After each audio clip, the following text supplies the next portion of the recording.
Sir, ಇದು ರಾಜ್ಯದಲ್ಲಿ ವಿಪಕ್ಷ ಇದೇನಾ ಇಲ್ವಾ ಅನ್ನೋ ಅನುಮಾನ ಶುರುವಾಗಿದೆ ಜನರಲ್ಲಿ. ಲಕ್ಷಾಂತರ ಮನೆಗಳು ಕಟ್ಟಿದ್ದಾರೆ, ಕರೆಂಟ್ಗಳು ಕೊಡ್ತಾ ಇಲ್ಲ, CC ಸಾವಿರಾರು ನಿರ್ಬಂಧನೆಗಳು ಹಾಗೂ ರಸ್ತೆ ಗುಂಡಿಗಳು ಮುಚ್ಚಿಸಲಿಕ್ಕಾಗಿಲ್ಲ. ಇಷ್ಟು ವರ್ಷಗಳಿಂದ ವಿಪಕ್ಷ ಸ್ಥಾನದಲ್ಲಿದ್ದೀರಾ. ಒಂದು ಬೀದಿಗಿಳಿದು ಅತ್ಯಂತ ಪ್ರಬಲವಾಗಿ ಯಾವುದೂ ಹೋರಾಟ ಮಾಡಿಲ್ಲ. ಇದಕ್ಕೆ ಎಲ್ಲ ಸೂಕ್ತ ಪರಿಹಾರ ಯಾವ ರೀತಿಯಲ್ಲಿ ಕೊಡಿಸ್ತೀರಾ? ಅಲ್ಲಪ್ಪ, ನೀನು 136 ಜನ ಅವ್ರನ್ನ ಎಲೆಕ್ಟ್ ಮಾಡಿಬಿಟ್ಟು ರೋಡ್ ಸರಿ ಇಲ್ಲ, ಅದು ಸರಿ ಇಲ್ಲ, ಇದು ಸರಿ ಇಲ್ಲ ಅಂತ ನಮಗೆ ಬುದ್ಧಿವಾದ. ನಮ್ದೇನಿದೆ ವಿರೋಧ ಪಕ್ಷ? ಹೋರಾಟ ಮಾಡಬೇಕು. ಹೋರಾಟ ಮಾಡಿದಿರಿ, ರಸ್ತೆಗಿಳಿದು ಹೋರಾಟ ಎಷ್ಟು ಸರಿ ಮಾಡಬೇಕು? 6 ಸರಿ ಹೋರಾಟ ಮಾಡಿದ್ದೀನಪ್ಪ. ಗುಂಡಿಯಲ್ಲಿ ಹೋಗಿ ಕೂತಿದ್ದೀನಿ, ಮೊನ್ನೆ ವಿಧಾನಸೌಧ ಮುಂದೆ ಬೋಟ್ ಬಿಟ್ಟಿದ್ದೀನಿ. ನಾವಿನ್ನೇನು ಮಾಡೋಕ್ಕೆ ಸಾಧ್ಯ? ಸರ್ ನಮಸ್ತೆ. ಇವತ್ತಿನ ಕಾಂಗ್ರೆಸ್ ಸರ್ಕಾರದಲ್ಲಿ ಪೊಲೀಸ್ ಇಲಾಖೆಗಳೆಲ್ಲ ಒಂಥರ ಕಾಂಗ್ರೆಸ್ ಕಚೇರಿಗಳಾಗ್ಬಿಟ್ಟಿದ್ದಾವೆ. ಯಾಕೆ ಅಂದರೆ ಅವರು ಇದು ಸುಳ್ಳು ಅಟ್ರಾಸಿಟಿ ಕೇಸ್ಗಳನ್ನು ವಿರೋಧ ಪಕ್ಷದವ್ರನ್ನ ಮಟ್ಟ ಹಾಕಲಿಕ್ಕೆ ಪ್ರತಿ ವಿಧಾನಸಭಾ ಕ್ಷೇತ್ರದಲ್ಲಿ ಇದೇ ಪ್ರಾಬ್ಲಮ್ ಆಗ್ತಿರೋ ಆ ಥರ ದುರ್ಬಳಕೆ ಮಾಡ್ಕೊಳ್ತಾ ಇದ್ದಾರೆ. ನೀವು ಈ ಹಿಂದೆ ಗೃಹ ಸಚಿವರಾಗಿ ಕೆಲಸ ಮಾಡಿರೋದ್ರಿಂದ ಸೊ ಇದನ್ನು ಯಾವ ರೀತಿಯಾಗಿ ನಾವು ಇದ್ರ ವಿರುದ್ಧ ಹೋರಾಡ್ಬೋದು ನಾವು ಅಂತ ಕೇಳಿಕ್ಕೆ ಬಯಸ್ತೀನಿ ಸರ್. ಯಾಕಂದ್ರೆ ಇದನ್ನ ಅವರು ದುರ್ಬಳಕೆ ಮಾಡ್ಕೊತಾ ಇದ್ದಾರೆ. ಸಣ್ಣ ಪುಟ್ಟ ಜಗಳಗಳಿಗೆಲ್ಲ ಅಟ್ರಾಸಿಟಿ ಕೇಸ್ ಹಾಕಿ ಈ JDS BJP ಕಾರ್ಯಕರ್ತರ ಮೇಲೆ ಈ ಥರ ಕೇಸ್ ಹಾಕಿ ಅವ್ರನ್ನ ಮಟ್ಟ ಹಾಕೋ ಪ್ರಯತ್ನ ಮಾಡ್ತಾ ಇದ್ದಾರೆ ಸರ್. ಇದು ಪ್ರತಿ ವಿಧಾನಸಭಾ ಕ್ಷೇತ್ರ ಇರೋ ಪ್ರಾಬ್ಲಮ್. ಈಗ ತಾವು ವೈಯಕ್ತಿಕವಾಗಿ ಸಂತ್ರಸ್ತರ? ನಮ್ಮ ಕ್ಷೇತ್ರದಲ್ಲಿ ನಮ್ಮ ಸ್ನೇಹಿತರಾಗಿದ್ದಾರೆ ಸರ್. Okay okay, yes. ನೋಡಿ, ಕಾಂಗ್ರೆಸ್ ಆಫೀಸ್ ಅಂತ ನೀವು ಇವತ್ತು ಹೇಳ್ತಾ ಇದ್ದೀರಾ.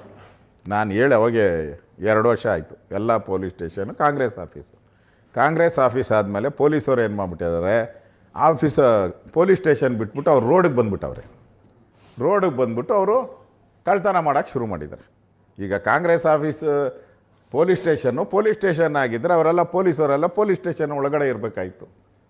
ಇವರು ಕಾಂಗ್ರೆಸ್ ಅವ್ರು ಹೋಗಿ ಸೇರ್ಕೊಂಬಿಟ್ಟಿರೋದ್ರಿಂದ ಅವರೆಲ್ಲ ಬೀದಿಗೆ ಬಂದ್ಬಿಟ್ಟು ರೋಡಲ್ಲಿ ಕಳ್ತನ ಮಾಡೋಕ್ಕೆ ಶುರು ಮಾಡಿದ್ದಾರೆ. ಮೊನ್ನೆ 7 ಕೋಟಿ ಆಯಿತು, ಇಲ್ಲಿ 8 ಲಕ್ಷ ಆಯಿತು, ಕಳ್ತನ ಮಾಡ್ತಾಯಿದ್ದಾರೆ ಅಷ್ಟೇ. ತಿಳ್ಕೊಳ್ಳಿ, ಕಾಂಗ್ರೆಸ್ ಅಂದರೆ ಹಂಗೆ ರೀ. ಕಾಂಗ್ರೆಸ್ಸು ನೀ ಹೇಳ್ದಂಗೆ ಪೊಲೀಸ್ ಸ್ಟೇಷನ್ಗಳು ಕಾಂಗ್ರೆಸ್ ಆಫೀಸ್ ಆಗಿದೆ, ನಿಜ, ಪ್ರಶ್ನೆನೇ ಇಲ್ಲ. ಅನೇಕ ಕಾರ್ಯಕರ್ತರ ಕೊಲೆಗಳಾಗ್ತಾಯಿದೆ, ಅಟ್ರಾಸಿಟಿ ಕೇಸ್ಗಳಾಗ್ತಾವ್ರೆ. ಮಾಡಿದ ಪಾಪನ ಅನುಭವಿಸ್ತಾರೆ ಅವರು. ಅದಕ್ಕೆಲ್ಲ ಜನ ಉತ್ತರ ಕೊಡ್ತಾರೆ. ನಾವು ಹೋರಾಟ ಮಾಡಬೇಕು, ಕಾಯಬೇಕಷ್ಟೆ. ಈಗ ಬೇಸಿಗೆಯಲ್ಲಿ ಕಲ್ಲು ಹೋದ್ರೆ ಬೀಳಲ್ಲ, ಮಳೆಗಾಲ ಬಂದಾಗ ಕಲ್ಲು ಹೋದರೆ ಆಟೋಮೆಟಿಕ್ಕಾಗಿ ಬಿದ್ದೋಗ್ತದೆ. ಕಾಯೋಣ ಅದನ್ನು. ಸರ್ ನಮಸ್ತೆ, ಪವನ್ ಅಂತ. 2.5 ವರ್ಷಕ್ಕೆ ಒಂದು ರೆಂಟಲ್ ಅಗ್ರಿಮೆಂಟ್ ಹಾಕೊಂಬಂದಿರಿ ಕಾಂಗ್ರೆಸ್ ಸರ್ಕಾರ. ಜನರನ್ನ ಮಂಗ ಮಾಡಿ ಬೋಕಸ್ ಗ್ಯಾರಂಟಿಯನ್ನು ಕೊಟ್ಟು ಒಂದು ಕಡೆ CM ಸಿದ್ದರಾಮಯ್ಯ ಅವರು ಮತ್ತು DCM ಶಿವಕುಮಾರ್ ಅವರು ಮಾತೆತ್ತಿದ್ರೆ ಬೆಂಗಳೂರಿಗೆ ಅಷ್ಟು ಕೋಟಿ, ಬೇರೆ ಬೇರೆ ಜಿಲ್ಲೆಗೆ ಇಷ್ಟು ಕೋಟಿ ಅನುದಾನ ಅಂತ ಹೇಳಿ ಗುಂಡಿ ಮುಸ್ಲಿಕ್ಕೆ ಮತ್ತೊಂದಕ್ಕೆಲ್ಲ ಇಷ್ಟು ಕೋಟಿ ಕೊಡ್ತಿದ್ದಾರೆ ಅಂತ ಹೇಳ್ತಾರೆ.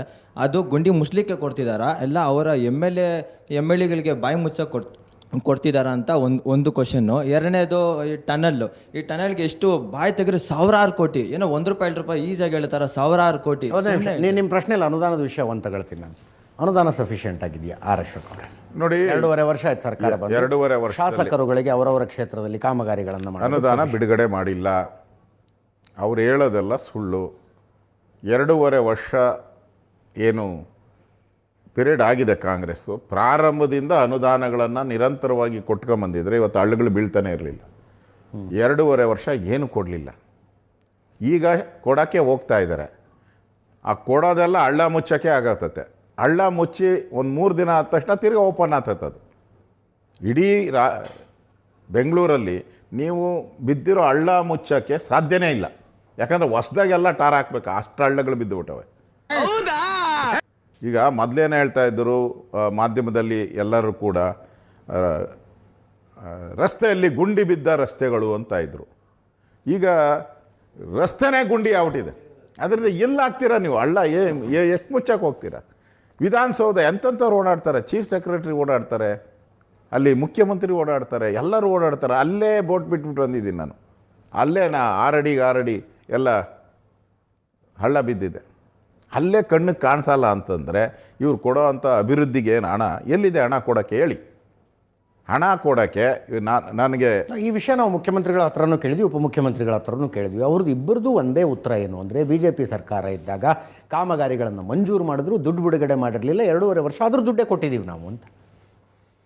ಅವರಿದ್ದಾಗ ಹಿಂದೆ 2013ರಿಂದ 18 ಇದ್ದಾರಲ್ಲ, ಅವಾಗ ಯಾವ್ಯಾವ ಕಾಮಗಾರಿ ಅವರು ಕೊಟ್ಟಿದ್ರು, ಅದರ ಹಣನ ಯಾರು ಬಿಡುಗಡೆ ಮಾಡಿದ್ರು?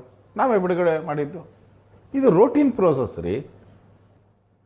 ಯಾವುದೋ ಒಂದು ಸರ್ಕಾರ ಕಾಮಗಾರಿಗಳನ್ನು ಕೊಟ್ಟರೆ ಉಳಿದಿರೋ ಕಾಮಗಾರಿನ ಕಂಟಿನ್ಯೂ ಮಾಡಬೇಕು, ಅದು ಪ್ರೋಸೆಸ್. ಅದು government is a continue process. ಮತ್ತು ಇವ್ರು ಹೇಳ್ತಾರೆ ಬೊಮ್ಮಾಯರಿದ್ದಾಗ 25,000 ಕೋಟಿ ಬಿಟ್ಟೋಗಿದ್ದೀರಿ ನಾವು. Surplus budget. ಸರ್ಪ್ಲಸ್. ಟ್ಯಾಕ್ಸ್ ಹಾಕಿಲ್ಲ, ಟ್ಯಾಕ್ಸ್ ಹಾಕದೆ ಸರ್ಪ್ಲಸ್ 25,000 ಕೋಟಿ ಬಿಟ್ಟೋಗಿದ್ದಾರೆ. ಆನ್ ರೆಕಾರ್ಡ್ ಹೇಳ್ತಾ ಇರೋದು ನಾನು. ನೀವು ಏನು ಮಾಡಿದ್ರಿ? ನೀವು ಇಡೀ ರಾಜ್ಯದಲ್ಲಿ ಹೈಯೆಸ್ಟ್ ಸಾಲ ಮಾಡಿರೋ ಮುಖ್ಯಮಂತ್ರಿ ಸಿದ್ದರಾಮಯ್ಯ. ಯಡಿಯೂರಪ್ಪನವ್ರು ಸೇರಿಸಿ ಹೇಳ್ತಾ ಇರೋದು ಹೈಯೆಸ್ಟ್ ಸಾಲ. ಈ ರಾಜ್ಯಕ್ಕೆ ಸಾಲ ಮಾಡಿ ಸಾಲದ ಹೊರೆಯನ್ನು ಏರಿಸಿದಂಥ ಮುಖ್ಯಮಂತ್ರಿ ಯಾರಾದರೂ ಇದ್ದರೆ ಅದು ಸಿದ್ದರಾಮಯ್ಯ. Highest on record. ಯಾಕೆ ಸಾಲ ಮಾಡಿದೆ ನೀನು? ಆರ್ಥಿಕ ತಜ್ಞ ಅಲ್ಲಪ್ಪ ನೀನು. 52,000 ಕೋಟಿ ರಾಜ್ಯದ ಜನರ ಅಕೌಂಟ್ಗಳಿಗೆ ನೇರವಾಗಿ ಹಾಕಿದೆ ರೀ ಈ ಸರ್ಕಾರ. ನನ್ನ ಮೇಲೆ ಹಣೆ ಇಟ್ಟಳು. ಹಿಂದೆ ಯಾವತ್ತಾಗಿತ್ತು ಹೇಳಿ ಹಂಗಿದೆ? ಅವರೇನು ಹೇಳಿದ್ರು? ಚುನಾವಣೆಗೆ ಮುಂಚೆ BJP ಅವರು 40% ದುಡ್ಡು ಹೊಡಿತಾ ಇದ್ರು, ಅದನ್ನೆಲ್ಲ ಸೇರಿಸ್ಬಿಟ್ರೆ ನಾವು ಬಡ್ಜೆಟ್ ಏನು ಹಣನೇ ಬೇಕಾಗಿಲ್ಲ, ಇದೇ ಅದರಲ್ಲೇ ಕೊಟ್ಬಿಡ್ತೀನಿ ಅಂದರು. ಎಲ್ಲಿ ಕೊಟ್ಟರು? ನಮ್ಮ ಬಡ್ಜೆಟಲ್ಲಿ ನಿಮಗೆ 4 ಲಕ್ಷ ಬಡ್ಜೆಟ್ ಮಾಡಿದ್ರು, ನಿಮ್ಗೆ ಉಳಿಯೋದು 80,000 ಕೋಟಿ ಅಷ್ಟೇ ಅಭಿವೃದ್ಧಿಗೆ. ನಿಮಗೆ ಅದರಲ್ಲಿ 65,000 ಹೋಗ್ಬಿಟ್ರೆ ಇನ್ನೆಲ್ಲೈತೆ ನಿಮ್ಮ ಹತ್ರ? ಕೆಲಸ ಮಾಡೋಕ್ಕೆ ದುಡ್ಡೆಲ್ಲೈತೆ ನಿಮ್ಮ ಹತ್ರ? ಹಿಂದೆ ಸರ್ಕಾರಕ್ಕೆ ಉಳಿತಾಯ್ತು 80,000 ಕೋಟಿ. ಆಯ್ತು, ನೀವು ಆಯ್ತು ಗ್ಯಾರಂಟಿ ವಿರುದ್ಧ ಒಂದು ನಿಲುವು ತೊಗೊಳ್ಳಿ, ಬೀದಿಗಿಳಿರಿ, ಗ್ಯಾರಂಟಿಗಳನ್ನು ನಿಲ್ಲಿಸಿ ಅಂತ ಹೇಳಿ. ರಾಜ್ಯದ ಅಭಿವೃದ್ಧಿ ಆಗ್ತಿಲ್ಲ, ಗ್ಯಾರಂಟಿಗಳನ್ನು ನಿಲ್ಲಿಸಿ ಅಂತ. ಅದನ್ನು ಮಾಡೋಕ್ಕಾಗೋದಿಲ್ಲ ನಿಮಗೆ. ನಾವು ಹೇಳಿದ್ದೀರಲ್ಲ, ನೀವು ಗ್ಯಾರಂಟಿನ ಸೈಂಟಿಫಿಕ್ಕಾಗಿ ಯೋಚನೆ ಮಾಡಿ ಅನೌನ್ಸ್ ಮಾಡೋಕ್ಕೆ ಮುಂಚೆ ಮಾಡಬೇಕಾಗಿತ್ತು. ನಮ್ಮದು ಹಣದ ಎಷ್ಟು ಬರುತ್ತೆ, ಎಷ್ಟು ನಾವು ಟ್ಯಾಕ್ಸ್ ಹಾಕಬೇಕು. ಇದು ನೀವೇನು ಹೇಳಿದ್ರಿ? ಬಡ್ಜೆಟ್ ನಾವು ಯಾವುದೇ ಟ್ಯಾಕ್ಸ್ ಹಾಕದೆ, ಯಾವುದೇ ತೆರಿಗೆಗಳನ್ನು ಹಾಕದೆ ನಿಮಗೆ 5 ಗ್ಯಾರಂಟಿ ಕೊಡ್ತೀನಿ ಅಂದ್ರಿ. ಈಗ ತೆರಿಗೆಗಳನ್ನು ಹಾಕಿದ್ರಿ, ಸುಲಿಗೆ ಮಾಡಿದ್ರಿ. ಅಂದರೆ ಒಂದು ಫೈನಾನ್ಷಿಯಲ್ ಶಿಸ್ತೇನಿದೆ ಅದಿಲ್ಲ, ಇವತ್ತು ಹೊರಟೋಗಿದೆ. ನಮ್ಮದು ಕೇರಳ ಥರ ಆಗ್ತಾ ಇದೆ. ನಾವು ಕೇರಳ ಥರ ಹೋಗ್ತಾ ಇದ್ದೀರಿ. ಹಣದ ಕೊರತೆ ಆಗಿ ನಾವು ಪಾಪರಾಗೋ ಸ್ಥಿತಿಗೆ ಬರ್ತಾ ಇದ್ದೀವಿ. ಅದಕ್ಕೆ ಅಂತ ನಿಮ್ಮ ಪಕ್ಷದವ್ರು ಮಹಾರಾಷ್ಟ್ರದಲ್ಲಿ ಕೊಡಲಿಲ್ವೇ, ಮಧ್ಯಪ್ರದೇಶದಲ್ಲಿ ಕೊಡಲಿಲ್ವೇ, ಬಿಹಾರದಲ್ಲಿ? ಸರ್, ಬಿಹಾರದ ಆರ್ಥಿಕ ಅವ್ರ್ಯಾರು ಪಾಪರಾಗಿಲ್ಲಲ್ಲ. ಬಿಹಾರದಲ್ಲಿ ಏನು ಭಾಳ ಚೆನ್ನಾಗಿದೆಯಾ ಎಕನಾಮಿ? ಅಲ್ಲ, 3.25 ಲಕ್ಷ ಕೋಟಿಯ ಬಜೆಟ್ಟು, ಅದರಲ್ಲಿ 10,000 ರೂಪಾಯಿನ 2.5 ಕೋಟಿ ಕುಟುಂಬದ ಹೆಣ್ಣು ಮಕ್ಕಳಿಗೆ ಹಾಕಿಬಿಟ್ರೆ ಎಲೆಕ್ಷನ್ ಗೆಲ್ಲೋದಕ್ಕೋಸ್ಕರ ನೀವು ಅದನ್ನೇ ಮಾಡ್ತಾ ಇದ್ದೀರಿ. ಇದು ಅರವಿಂದ್ ಕೇಜ್ರಿವಾಲ್ ಹಾಕಿದ ಟ್ರ್ಯಾಕು. ಅದ್ರ ಮೇಲೆ ಅವರೊಂದಷ್ಟು ಟ್ರೈನ್ ಬಿಟ್ಟರು, ಆಮೇಲೆ ಕಾಂಗ್ರೆಸ್ನವ್ರು ಬಿಟ್ಟರು, BJP ಅವರು ಅದೇ ಟ್ರ್ಯಾಕ್ ಮೇಲೆ ಟ್ರೈನ್ ಬಿಡ್ತಾ ಇರೋದು. ಅಲ್ಲ, ಬಿಹಾರ್ ಯಾವ ಸ್ಟೇಟಸ್ಸಲ್ಲಿತ್ತು ಆರ್ಥಿಕ ಪರಿಸ್ಥಿತಿಯಲ್ಲಿ? ನಮ್ಮ ಪೂರ್ವಿಕರು ನಮ್ಮನ್ನು ಯಾರು ರಾಜ್ಯ ಆಳಿದ್ರು ಅವರೆಲ್ಲ ನಮ್ಮನ್ನು 2ನೇ ಸ್ಥಾನ 3ನೇ ಸ್ಥಾನದಲ್ಲಿ ಇಟ್ಬಿಟ್ಟು ಹೋದ್ರು ನಮ್ಮನ್ನು ಇಡೀ ದೇಶದಲ್ಲಿ. ನೀವು ಅದನ್ನು ಪಾತಾಳಕ್ಕೆ ತೊಗೊಂಡು ಹೋಗ್ತಾ ಇದ್ದೀರ. ಅದ್ರ ಕೇಳ್ತಾ ಇದ್ದೀರಿ ಅಂದರೆ ನಾವು ಬಿಹಾರ್ ಜೊತೆ ಹೋಗ್ಬೇಕು ಅಂತನಾ? ನಾವು ಬಿಹಾರ್ ಜೊತೆಯಲ್ಲಿ ಇದ್ದಿದ್ರೆ ಪರವಾಗಿಲ್ಲ. ನನ್ನ ಪ್ರಶ್ನೆಯ ಅರ್ಥ, ಈ ಅಕೌಂಟಿಗೆ ದುಡ್ಡು ಹಾಕುವ ಸ್ಕೀಮನ್ನು ವಿರೋಧಿಸುವ ನೈತಿಕ ಸ್ಥೈರ್ಯ ನಿಮ್ಮಲ್ಲಿಲ್ಲ. ಯಾಕಂದರೆ ಬೇರೆ ರಾಜ್ಯಗಳಲ್ಲಿ ನಿಮ್ಮ ಪಕ್ಷ ಮಾಡ್ತಾ ಇರೋದು ಅದನ್ನೇ ಅಂತ. ಅಲ್ಲ, ಅಲ್ಲಿನ ರಾಜ್ಯದ ಪರಿಸ್ಥಿತಿ ಮೇಲೆ ಅವ್ರು ಏನು ಮಾಡಿದ್ದಾರೆ ಅನ್ನೋದು ಆ ರಾಜ್ಯಕ್ಕೆ ಸಂಬಂಧಪಟ್ಟಿತ್ತು. ನಾವು ಹೇಳೋವಂಥದ್ದು, ನಿಮ್ಗೆ ಆ ಶಕ್ತಿ ಇದೆಯಾ? ಆ ರಾಜ್ಯಕ್ಕೆ ಆ ಶಕ್ತಿ ಇದ್ದರೆ ಮಾಡಲಿ. ನಮ್ಮ ರಾಜ್ಯಕ್ಕೆ ಆ ಶಕ್ತಿ ಇಲ್ಲಲ್ಲ. ನೀವು ಉಳಿಯೋದೇ 80,000 ಕೋಟಿ. ಅದನ್ನು ನೀವು ತೊಗೊಂಡೋಗಿ ಗ್ಯಾರಂಟಿ ಕೊಟ್ಬಿಟ್ರೆ ಅಭಿವೃದ್ಧಿಯಲ್ಲಿ ಮಾಡ್ತೀರಾ ನೀವು? ಸರ್, ಶಾಜಿಲ್ ಅಹಮದ್ ಅಂತ ಕಾಂಗ್ರೆಸ್ ವತಿಯಿಂದ ಬರ್ತೀನಿ. ಮಾಧ್ಯಮ ತೆಗೆದು ನೋಡಿದ್ರೆ ಆರ್ ಅಶೋಕ್ ಹೇಳಿಕೆ ನೋಡಿದ್ರೆ ಬರೀ ಡಿ ಕೆ ಶಿವಕುಮಾರ್ ಅಂತ ಹೇಳ್ತಿರ್ತೀರ. ಈ ಲೆಕ್ಕಾಚಾರ ನೋಡಿದ್ರೆ ನಿಮಗೂ ಎಲ್ಲೋ ನಿಮ್ಮ ಮನಸ್ಸಲ್ಲಿ ಒಂದು ಆಸೆ ಇದೆ, ಡಿ ಕೆ ಶಿವಕುಮಾರ್ CM ಆಗಬೇಕಂತ. 28ರಲ್ಲಿ ಅದೇ ಲೆವರೇಜ್ ಇಟ್ಕೊಂಡು ನೀವು ಹೈಕಮಾಂಡಲ್ಲಿ ಒಂದು CM ಕ್ಯಾಂಡಿಡೇಟ್ ಆಗಬೇಕಂತ ಹೊರಟಿದ್ದೀರಾ ಅಂತ ನನ್ನ ಅನಿಸಿಕೆ, ಪರ್ಸ್ನಲ್ ಒಪಿನಿಯನು. ಅದೇ ಥರ ಇವರು ಯಾರು ನಮ್ಮ ಕುಮಾರಸ್ವಾಮಿ ಸೈಕಲ್ ಗ್ಯಾಪಲ್ಲಿ ಇದೇ ಹಿಡ್ಕೊಂಡು ನಿಖಿಲ್ ಕುಮಾರಸ್ವಾಮಿಗೆ CM ಮಾಡೋಣ 28ರಲ್ಲಿ ಅಂತ ಹೊರಟವ್ರು ಅಂತ ನನಗೆ ಅನಿಸ್ತಿದೆ. ಇದ್ರ ಬಗ್ಗೆ ಏನಂತೀರ ನೋಡಿ? ನಾನೇ ಯೋಚನೆ ಮಾಡಿದಂಥ ರಿಸರ್ಚನ್ನು ನೀನು ಯೋಚನೆ ಮಾಡಿದ್ದೆ. ನಮಗೆ DK ಶಿವಕುಮಾರ್ ಆದರೂ ಅಷ್ಟೇ, ಸಿದ್ದರಾಮಯ್ಯ ಕಂಟಿನ್ಯೂ ಆದರೂ ನಮಗೇನು ಸಮಸ್ಯೆ ಇಲ್ಲ. ನಾನು ಆಗಲೇ ಹೇಳಿದ್ದೀನಿ, ಕಾಂಗ್ರೆಸ್ ಹೆಣ ಇದ್ದಂಗೆ, ಮುಂದೆ ಒತ್ತರೇನು ಹಿಂದೆ ಒತ್ತರೇನು ಅಂತ ನೀವು ಬರೋಕ್ಕೆ ಮುಂಚೆ ಹೇಳ್ಬಿಟ್ಟಿದ್ದೀನಿ ನಾನು. ಅದು ನಮ್ಮ ಪ್ರಶ್ನೆ ಅಲ್ಲ, ರಾಜ್ಯದ ಜನರು ಕೇಳ್ತಾ ಇದ್ದಾರೆ. ಏನಪ್ಪ ಅವತ್ತು ನಮ್ಮ ಮುಂದೆ ಬಂದು ನೀವು ಹೇಳ್ದಂಗೆ ಕೇಳ್ತೀರಿ, ನೀವು ಓಟ್ ಹಾಕಿ ನಮ್ಮನ್ನು ಗೆಲ್ಲಿಸಿ ಕಾಂಗ್ರೆಸ್ನ, ನೀವು ಹೇಳ್ದಂಗೆ ಕೇಳ್ತೀರಿ, ನಿಮಗೆ ಪ್ರಿಯವಾದಂಥ ಸರ್ಕಾರವನ್ನು ಕೊಡ್ತೀನಿ ಅಂತ ಹೇಳಿದ್ರಿ. ಇವಾಗ ಹೇಳ್ಬೇಕಲ್ಲ ಜನಕ್ಕೆ, ನನಗೆ ಹೇಳೋದು ಬೇಡ ಯಾರು ಮುಖ್ಯಮಂತ್ರಿ ಅಂತ, ಜನಕ್ಕಾದರೂ ಹೇಳ್ಬೇಕಲ್ಲ. ಹೌದಪ್ಪ ಅಗ್ರಿಮೆಂಟ್ ಆಗಿದೆ ಇದೆ ಅಂತೇಳಿ, ಇಲ್ವಾ ಇಲ್ಲ ಅಂತೇಳಿ. ಡಿ ಕೆ ಶಿವಕುಮಾರ್ ಮುಖ್ಯಮಂತ್ರಿ ಆತಾರೆ ಹೇಳಿ, ಸಿದ್ದರಾಮಯ್ಯ ಕಂಟಿನ್ಯೂ ಹೇಳಿ, ಯಾವುದನ್ನ ಒಂದು ಹೇಳ್ಬಿಡಿ. ಈ ಬೇತಾಳನ ಕತೆ ಆದಂಗೆ ಆಗ್ಬಿಟ್ಟೈತೆ. ತಗೊಂಡು ನೇಣಾಕ್ದಂಗೆ ನೇಣಾಕಿ ಬಿಟ್ಟುಬಿಟ್ಟಿದ್ದೀರ. ಕೆಳಕನ ಇಳಿಸಿ ಏನೋ ದಫನನ ಮಾಡೋಣ, ಅದನ್ನು ಎಣನ ನಾವು ಉಣಕ್ಕೂ ಬಿಡ್ತಾ ಇಲ್ಲ. ನೇತಾಡ್ತಾನೆ ಐತೆ ಬೇತಾಳ ಈ ಕಾಂಗ್ರೆಸ್ದು. ಅದು ಅಷ್ಟೇ ಜನ ಕೇಳ್ತಾ ಇರೋದು, ನಾನಲ್ಲ, ಜನ ಕೇಳ್ತಾ ಇದ್ದಾರೆ ಯಾರು ಮುಖ್ಯಮಂತ್ರಿ ಕ್ಲಾರಿಫೈ ಮಾಡಿಬಿಡಿ. 2021ರಲ್ಲಿ ಯಡಿಯೂರಪ್ಪನವ್ರು ಕೆಳಗಿಳಿಸ್ತೀವಿ ಅಂತ ನೀವು ಹೇಳಿದ್ರಾ?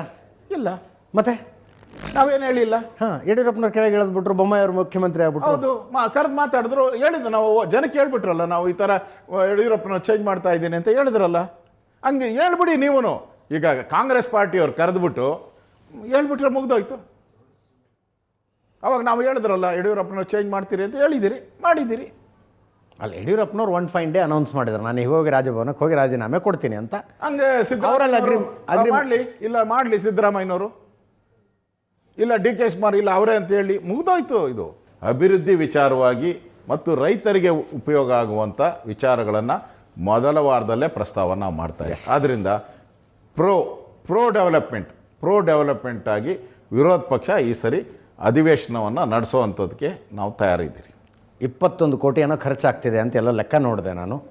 ತೆರಿಗೆದಾರರ ದುಡ್ಡು ವೃಥಾ ಕಾಲಕ್ಷೇಪ ಆಗೋದು ಬೇಡ ಅನ್ನೋದಷ್ಟೇ ಮನವಿ. ಥ್ಯಾಂಕ್ ಯು ಸೋ ಮಚ್ ಈ ಚರ್ಚೆಯಲ್ಲಿ ಭಾಗಿಯಾಗಿದ್ದಕ್ಕೆ. ತಮಗೂ ಕೂಡ ಧನ್ಯವಾದ. ನಮ್ಮ ಪ್ರಕಾರ ಇಲ್ಲಿಗೆ ಪಂಚಾಯ್ತಿ ಕ್ಲೋಸ್, ನಾಟಕ ಬಂದ್.